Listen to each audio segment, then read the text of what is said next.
Elogio de los raros. Capítulo 6. Mania se encontró por primera vez con Pierre en la primavera de 1894, tras haber conseguido licenciarse en física con el número 1 de su promoción. Bueno, para entonces ya no se llamaba Mania, sino Marie. Había cambiado su nombre al llegar a París, un claro símbolo del giro que quería dar a su vida. Cuando se conocieron, Marie tenía 27 años y supongo que estaría bastante esquelética porque se alimentaba de rábanos y cerezas. Ese verano lo pasó en Polonia, pero regresó a la Sorbona en otoño gracias a una beca para sacarse otra licenciatura, ahora en matemáticas. Como todo lo que hizo en su vida, ese segundo título también fue una proeza. Se sentía culpable por abandonar de nuevo a su padre para conseguir y perseguir la quimera de los estudios. La #culpabilidad es una emoción tradicionalmente femenina, sobre todo en épocas pasadas, aunque hoy todavía queden algunos jirones que nos manchan, velos pegajosos como telas de araña. Es una #culpabilidad socialmente inducida por atreverte a seguir tus deseos, por descuidar tus obligaciones de mujer. #culpabilidad por ser mala hija, mala hermana, mala esposa, mala madre. Marie sintió la mordedura de todas esas culpas corrosivas y a pesar de ello continuó su camino. Era una mujer asombrosa.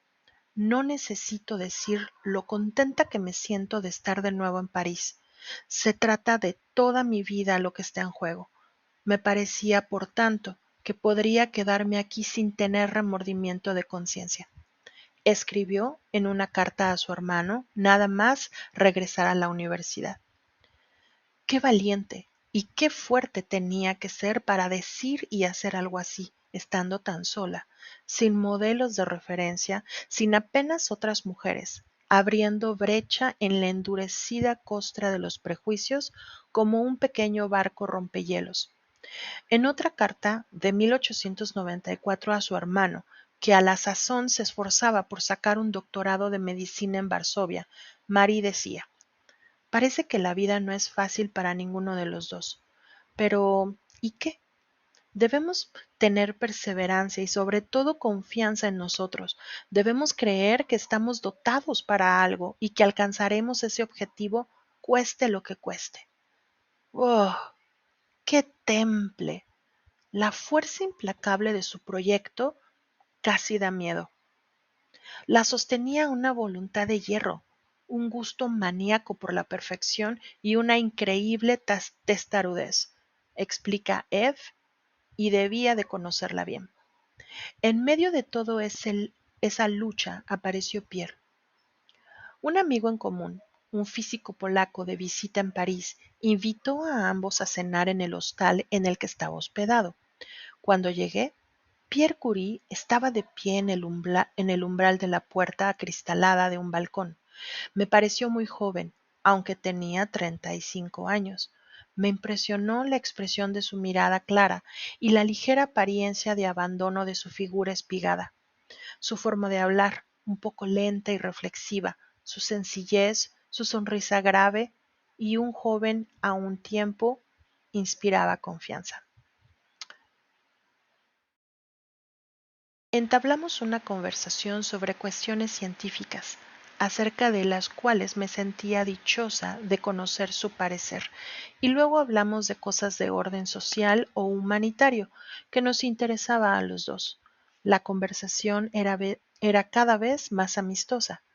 Pese a la diferencia entre nuestros países de origen, existía una afinidad asombrosa en nuestra concepción de vida, debida, en parte, a cierta analogía en la atmósfera moral y familiar en la que nos habíamos criado, escribió Marie muchos años después, ya viuda, en la biografía que redactó sobre Pierre. Y, aunque es parca y pulcra en su expresión, creo que es evidente que le pareció guapo. Le impresionó verle ahí, recargado contra la ventana en una aparición o un recuerdo muy teatral. Puedo imaginar esa conversación chispeante y cada vez más íntima, aunque hablaran de temas científicos y humanitarios. O precisamente por eso, no solo eran asuntos que les importaban muchísimo a los dos, sino que además estoy segura de que Marie Curie basaba su atractivo en su intelecto. Todos tenemos nuestras armas secretas para gustar, sobre todo aquellos que no somos guapos. Unos conquistan a través del ingenio, otros intentan ser graciosos, o atléticos, o elegantes, o cultos. Yo siempre he seducido por medio de la hashtag palabra. Para poder ligar tenía que hablar, de ahí que detestara las ensordecedoras discotecas. Aunque de joven no le faltaba atractivo, Marie era la más fea entre sus bellas hermanas, y tengo la sensación de que nunca se consideró hermosa, pero sabía que su cerebro era una joya.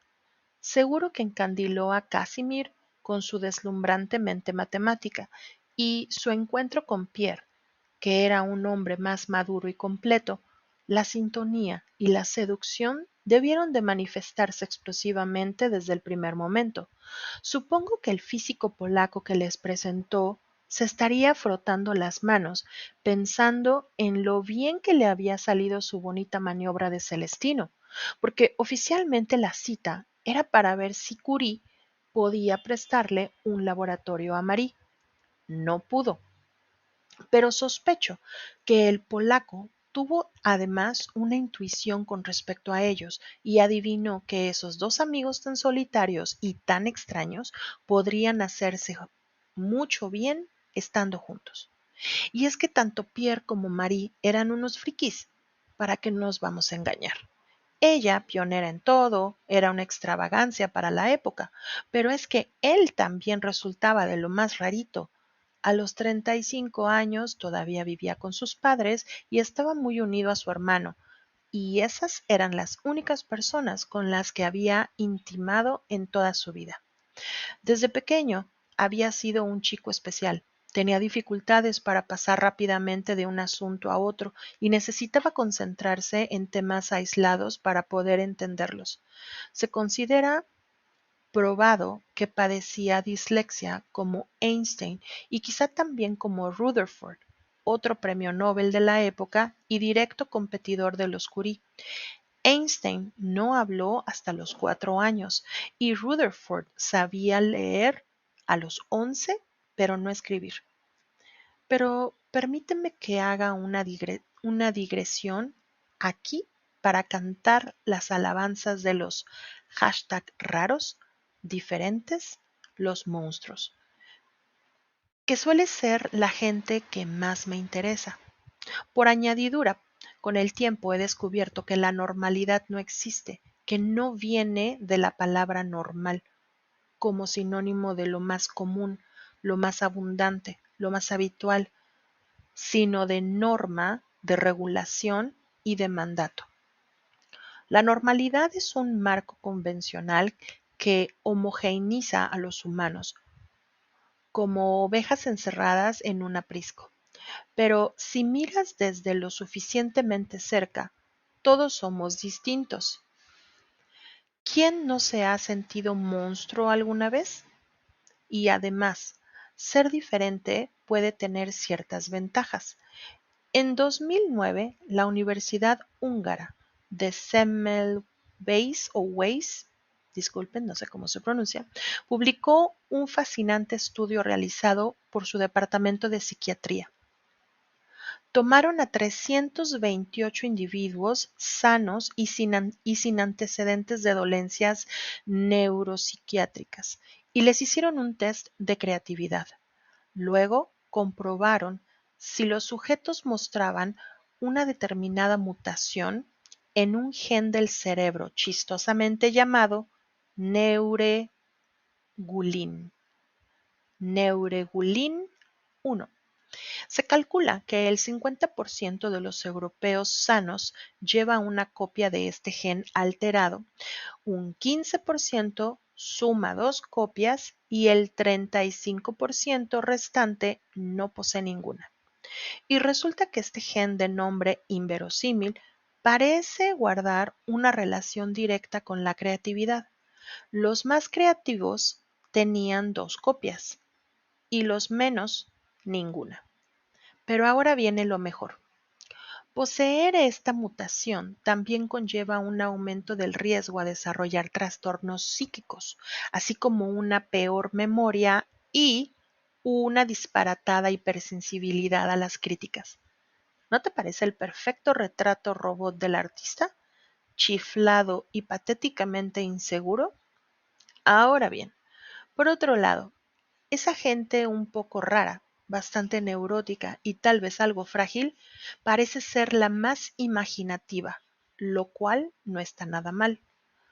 Por cierto, que este estudio podría explicar la existencia de los genios.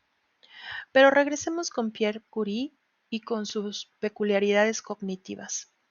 Al advertir los problemas de aprendizaje que el niño tenía, sus padres decidieron con buen criterio educarlo con un tutor en casa hasta los 16 años, y así lograron que el poderoso, aunque algo distinto cerebro de su hijo se desarrollara libremente. Luego Pierre se licenció en física en la Sorbona y junto con su hermano, y siendo ambos muy jóvenes, hicieron varios trabajos espectaculares sobre cristales y magnetismo, descubriendo un fenómeno llamado piezoelectricidad e inventando instrumentos de medición que luego serían importantísimos. Sin embargo, Pierre era incapaz de sacar un rendimiento convencional a toda esa brillantez. A los 35 años, cuando conoció a Marie, aún no había obtenido el doctorado, aunque cualquiera de sus descubrimientos le habría bastado para conseguirlo, y además trabajaba en la Escuela Municipal de Física y Química Industrial, que con el tiempo se haría muy prestigiosa, pero que por entonces era un modesto colegio de formación profesional. Viendo al Pierre anterior a Marie, da la sensación de que era un hombre que no conseguía integrarse del todo en el mundo.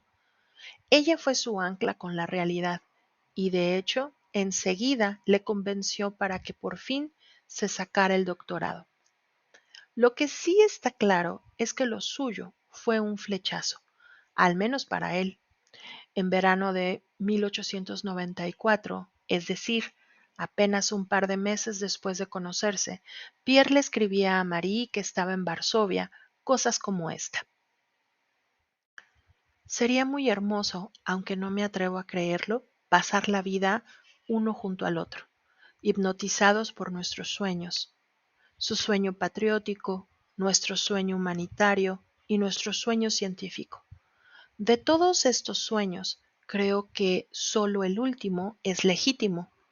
Quiero decir que no está en nuestras manos cambiar el estado social, y de no ser así, no sabríamos qué hacer. Y si actuáramos a la ligera, jamás tendríamos la certeza de no estar haciendo más mal que bien, al retrasar alguna evolución inevitable. Por el contrario, en el ámbito de la ciencia podemos pretender hacer algo. Aquí el terreno es más sólido y cualquier hallazgo, por pequeño que sea, es una conquista. La carta me parece una maravilla, no solo por la genial manera de ofrecerle una vida en común, sino también por la increíble lucidez con que destripa el carácter cegador que pueden tener las utopías sociales. Y todo ello dicho un cuarto de siglo antes de la Revolución Rusa.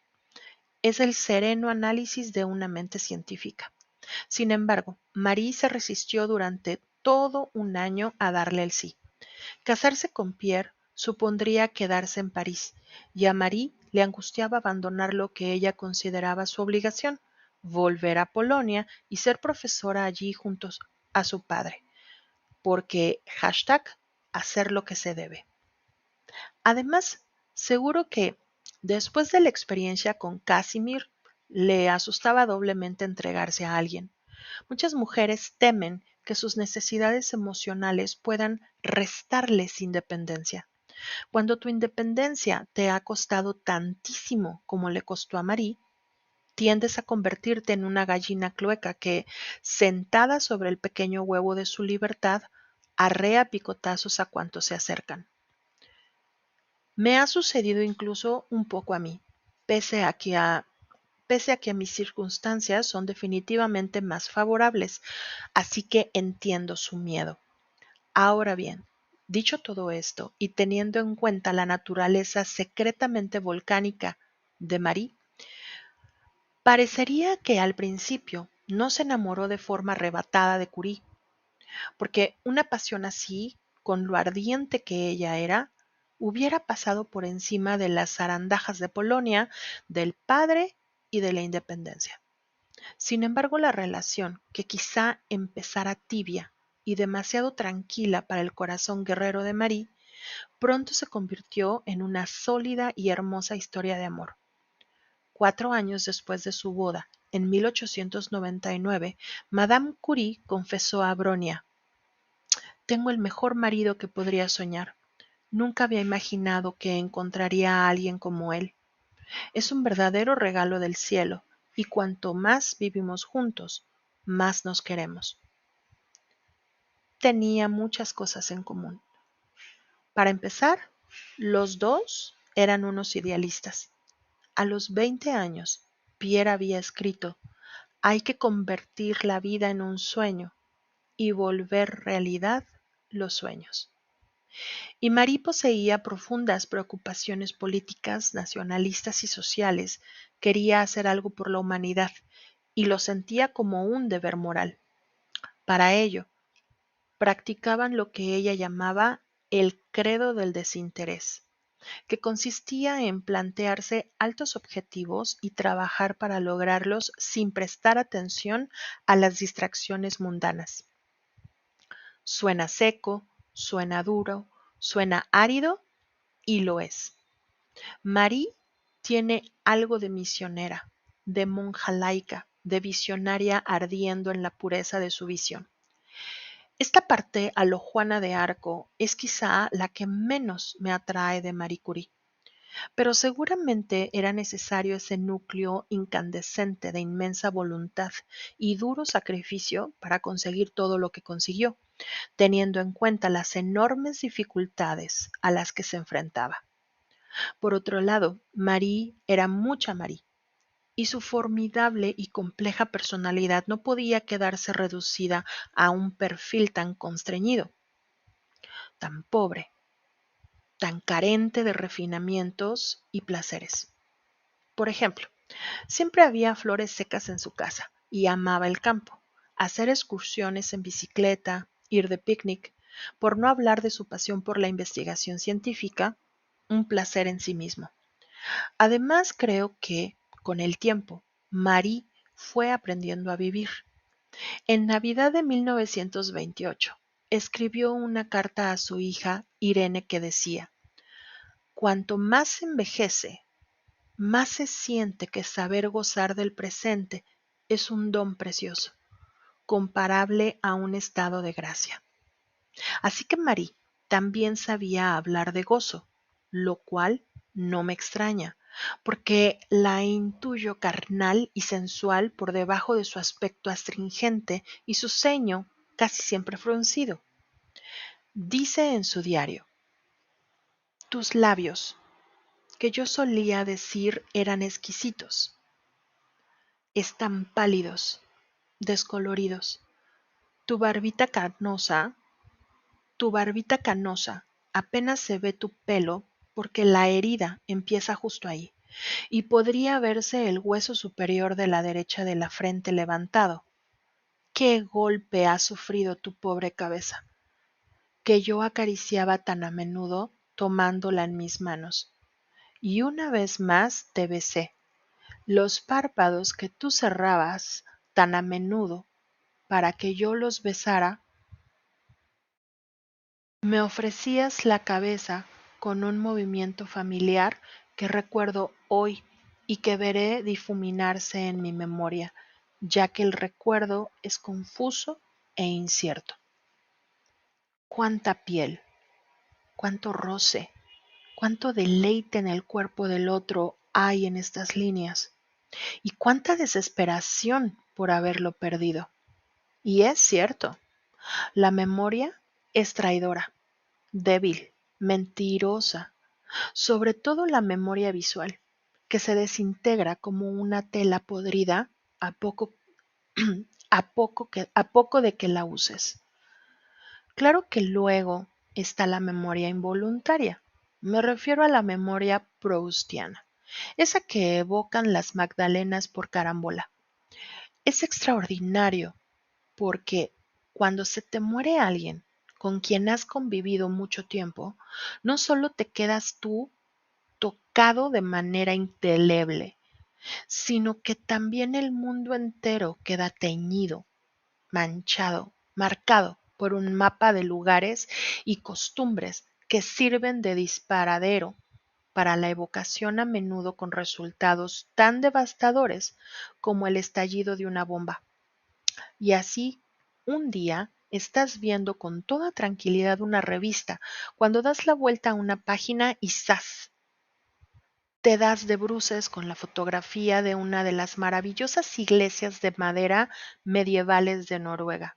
Sí, aquellas increíbles construcciones rematadas por dragones que más parecían salidas de un pasado vikingo que del cristianismo. Y tú has estado ahí con él en aquel viaje a Noruega delicioso. Estuvisteis justamente ahí, ante esta bellísima iglesia de Burgen, absortos, entusiasmados y felices, juntos, vivos. ¡Bum! Estalla la bomba del recuerdo en tu cabeza, o quizá en tu corazón, o en tu garganta. Puro terrorismo emocional. Hay gente que, en su pena, se construye una especie de nido en el duelo y se queda a vivir ahí dentro para siempre. Permanecen en el hogar común, repiten el destino de vacaciones, visitan ritualmente los antiguos lugares compartidos, mantienen las mismas costumbres en memoria del muerto. Yo no creo que sea bueno, o quizás sí, quién sabe. ¿Quién soy yo para decir cómo debe uno tratar de superar una pérdida? Pero, en cualquier caso, no es mi elección. Me cambié de domicilio tras la muerte de Pablo. Mari también se mudó de casa cuando enviudó. Y el mundo tiene varios rincones que es posible que yo ya no vuelva a visitar. Estambul, Alaska, Islandia, ciertas zonas de Asturias o estas hermosísimas iglesias de madera.